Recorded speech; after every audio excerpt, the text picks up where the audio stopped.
আসসালামু আলাইকুম রহমতুল্লাহ। সুপ্রিয় শিক্ষার্থীরা, আমি এখন তোমাদের সামনে আলোচনা করব তোমাদের পাঠ্য বইয়ের ৮৬ পৃষ্ঠার কাজ। অর্থাৎ এই যে জায়গায় লেখা আছে ১, ২, ৩ সরল করো, ২ নম্বর ৩ নম্বর এরকম মান নির্ণয় করতে দিছে। এটা আমি তোমাদেরকে এখন করে দেখাবো।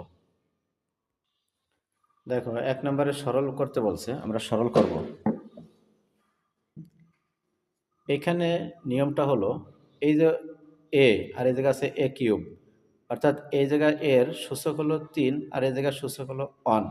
যখন আমরা গুণ করব তখন আমরা এই সূচক বা পাওয়ারকে যোগ করে দেব। তাহলে এখানে আছে এ আর 1 প্লাস 3 সমান সমান হলো A4, এ টু দি পাওয়ার 4 এরকম পড়বো, এ টু দি পাওয়ার 4 এটা পড়তে হবে এরকমের।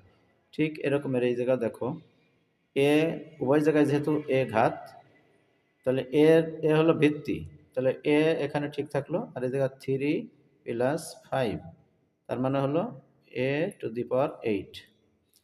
এখানে এই এ ঠিক থাকলো, এই জায়গা 9 প্লাস 6 তার মানে হলো 9 × 15 এ টু দি পাওয়ার 15।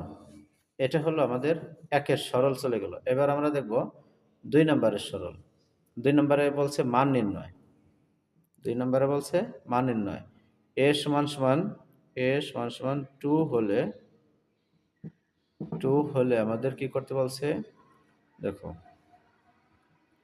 এ এই যে 2a cube into 3a square সমান সমান, দেখো এখানে 2-র মতো 2 থাকবে, এ মানে হলো 2, এর মানও 2, এই 2-র উপরে আবার কিউব ইন্টু 3 ঠিক থাকবে ইন্টু এইখানে এর মানে হলো 2, 2-র উপর আবার স্কোয়ার।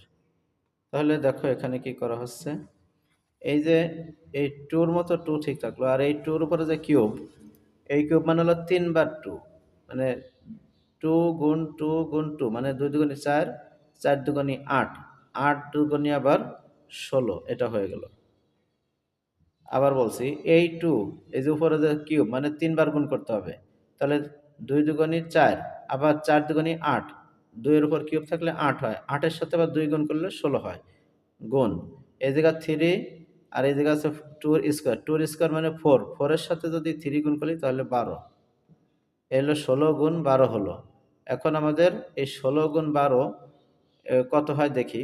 যদি আমি 12কে 16কে 2 দিয়ে গুণ করি, 16 দুগুণে কত হবে, 32 হবে। 16 দুগুণে 32 হবে, হাতে থাকবে আমার 3, এই একের সাথে 16 গুণ করলে 16কে 16 আর 3 19, তার মানে 192 হলো এর মান নির্ণয়। এবার আমরা দেখব 3 নাম্বারটা। 3 নম্বরে বলছে x কে m বার গুণ করে ঘাত, সূচক ও ভিত্তি লেখো।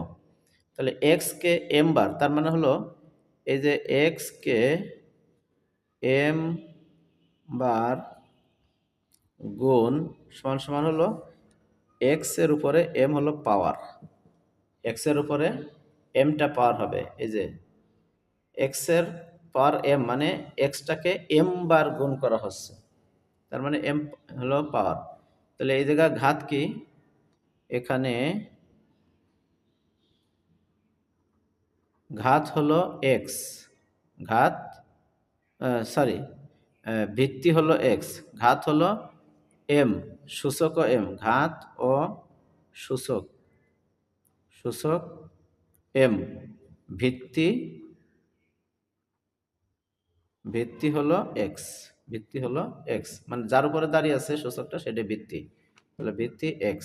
তাহলে এটাই ছিল আমাদের 3 নম্বরের অ্যান্সার। আশা করছি তোমরা কাজটা বুঝতে পারছো। তো কাজটা এ পর্যন্ত থাকলো, পরবর্তী ভিডিওতে আমি অনুশীলনী থেকে দেখাবো। আসসালামু আলাইকুম।